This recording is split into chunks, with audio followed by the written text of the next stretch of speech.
Ultimate Blair has arrived in TFD and brought 2 Transcendent modules that make each of them good for mobbing and good for high damage. I'll be showing you 2 builds and you can decide which fits your playstyle. So let's start with the mobbing build. So one of the new Transcendent modules is called the Next Level Recipe. Here's what it does. It overrides your 1 and your 3. So it will change to create flame zones after moving a certain distance and also change the flames forward while moving quickly. So for your first ability, it is now called Merciless Cuisine. So when you activate this ability and as you're moving forward, you would create these fire zones on the floor every time you were to run, and it will inflict burn when enemies come across it. So basically just activate your first ability and your main goal is to be as fast as possible when it comes to sprinting, or you could either activate your grappling hook. For me, it's the mid-air grapple. As what you're seeing here, it created more. So you can either run, dodge, or even grapple to create more of these fire flame zones on the floor. The third ability is called Hot Delivery. It would basically make you move forward and you're going to deal damage with that flaming AoE. And if you want to get that bigger wide AoE for your flames, you're going to want to increase your range. So in this build, I went with skill expansion just to increase my range so I can be able to get that wide flame zone. So as what you're seeing here, this is what it looks like when you have skill expansion for that module. We're also going to be using our second ability too whenever we run low on MP. So as you're creating those flame zones, and you are going to be creating a lot of them, be sure to activate your second ability whenever you're running low on MP. So it would consume those flame zones and it will track onto you to create MP. So what I'm going to be doing is that I'm going to waste my MP and I'm going to create a bunch of those fire zones on the floor. And as I'm doing so, I'm going to be losing a lot of MP as what you're seeing here. And as I'm using all of my abilities, I'm going to activate my second ability. It will create most of the flame zones that go onto me. And as what you see there, I got MP back. And for your passive, which is called Pit Master, whenever you attack enemies that are inflicted with burn, it will increase your skill critical hit damage and also your skill critical hit rate based on the number of flame zones created on the battlefield. So the max amount of flame zones you could be able to proc or have is 5.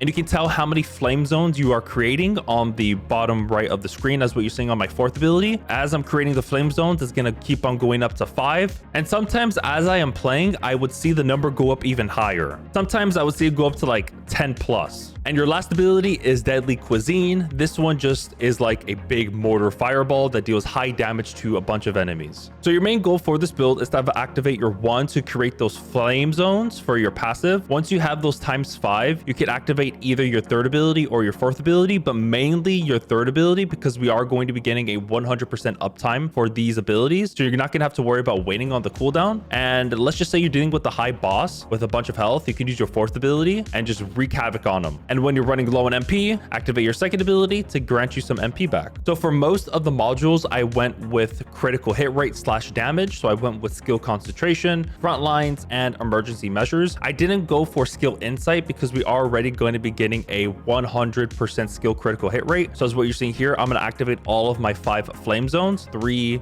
4, 5, and then I'm going to inspect my character. And as what you see here, skill critical hit rate, which is 100%. So no need to put skill insight on your mods. And for like cooldown mods, I went with nimble fingers, MP conversion, focus on dimension, and also multi-talented. Because with multi-talented, whenever you activate a dimension active skill, you will get minus 20.5% cooldown for 5 seconds. And for our abilities, it's going to be our first one and our third one. And we're going to be activating that a lot. For your HP mod, you can either go for increased HP or HP amplification if you just want to get more HP. Also too, you could also change skill extension if you don't like to have your abilities last longer. If you want to go for more of a survivability, you can either go for spear and shield just to give you more skill power, or you can go for increased defense. And the main weapon I went for this build is this one called Truly Deadly Arson. It's not maxed out yet. It is cooking as we speak, but here are the modules you should be going for. The main one is Brisk Walk because whenever you hit an enemy, your movement speed will increase by 24%. So all you would have to do is use your abilities or your weapons as well, but mainly your abilities to hit them to activate that buff as what you're seeing there on the left side of the screen. And you're going to be walking more faster because again, in this build, your main goal is to move as fast as possible to create those flame zones. And I am missing a module on the bottom right, so you can go for any of these mods like Insight Support Ammo for more ammo in the magazine, or you can go for like Consecration Priority for that critical hit damage. And for the stats and attributes for this beam rifle, as what you're seeing here, if you guys like to call copy it, feel free to do so. But I want to mention that for the weapon change speed, do not put that. I tried going for the sprint speed, but I didn't have any RNG on my side, so I would recommend going for sprint speed instead of the weapon change speed.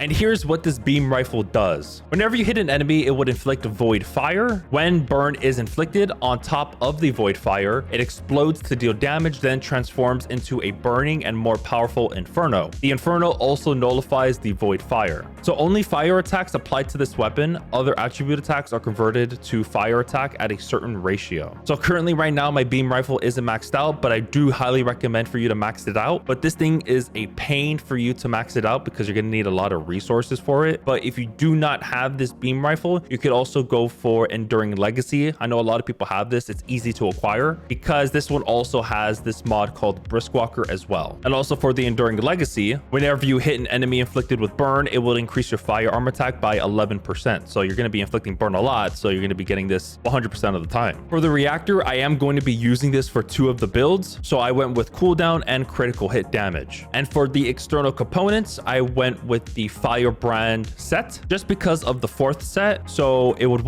decrease your movement speed, which kind of sucks, but it doesn't really matter. But this one does. On fire skill attack against enemies that are inflicted with burn related effects, the hit enemy's fire resistance is minus 30%. So they're going to deal more damage to fire. Further, your 2 set is going to increase your range and duration, and that's going to be very good for this build. So for the auxiliary power, I would recommend going for max HP with MP out of combat. For your sensor, go for these, MP in combat and max MP. For your memory, go for MP recovery modifier and defense. And for your processor, you can choose any alike. Now let's head to the second build. This build is mainly towards dealing high damage, and the Transcendent module you're going to want to put is Kill Recipe. This one overrides your 1st, 2nd, 4th, and your passive. So now it applies an additional effect whenever you attack enemies afflicted with burn, and it would also change to a fire meatball without generating a flame zone. Lastly, it will change to generate Chef's Touch whenever you attack or defeat enemies with burn and deal damage by targeting the enemy. What they mean by Chef's Touch is that little bar underneath the MP bar. So for my first ability, it's called Spicy Meatball. We're going to be using this mostly and also our 4th. But for your first ability, it would fire a meatball forward at the enemy. The meatball explodes on impact, dealing explosion damage, and it would also inflict burn on nearby allies. The number of meatballs fired increases when skill duration reaches a certain value. So I went with skill extension, and also for the range, I went with skill expansion. So I'm going to activate my first ability and look at my MP bar below,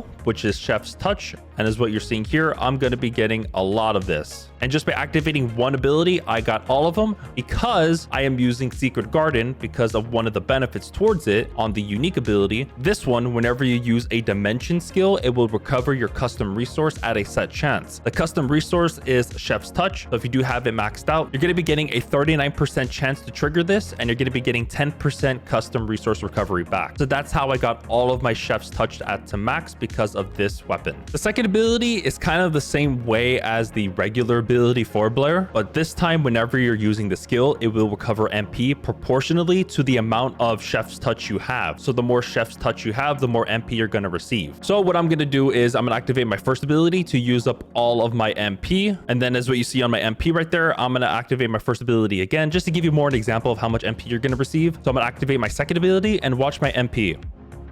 Full max. Your 4th ability is the one that's going to deal high amounts of damage. So whenever you're using a skill and you were to aim at the target and fire Chef's Touch, you're going to use your crosshair to designate a target. You're going to use your fire button to release. This also can be canceled whenever you use your aim button, which returns MP and does not trigger a cooldown. I also want to let you guys know that this skill cannot be activated if you don't have any of Chef's Touch. So I don't have any Chef's Touch. I'm activating my 4th and it's not working. So you're going to want to use your 1 to generate those Chef's Touch. Once you're at max, be sure to activate your 4th. You're going to have to look at your crosshair to see those target marks. Sadly, you're not going to activate all of the enemies, but once you do, press your fire button and it's going to unleash all of those meatballs at them. I'm going to do it again, but this time I'm not going to shoot them. I'm going to track all of them, but then I'm going to cancel my shoot. So I'm going to press my aim button and it just cancels it. And lastly, for your passive, whenever you attack enemies inflicted with burn with a skill, it would apply additional stats to deal damage. So when attacking or defeating enemies inflicted inflicted with burn with a skill, you will be acquired Chef's Touch. So again, either hitting them or defeating them. But mainly, we're going to be hitting them, and Chef's Touch is removed after being out of combat for a certain amount of time. So I'm going to be generating all of these Chef's Touch, and then I'm going to go out of combat just to show you guys what it would look like. I got to wait for that little buff on the left side, that little black skill thing to disappear. Once it disappears, you're going to see my Chef's Touch go away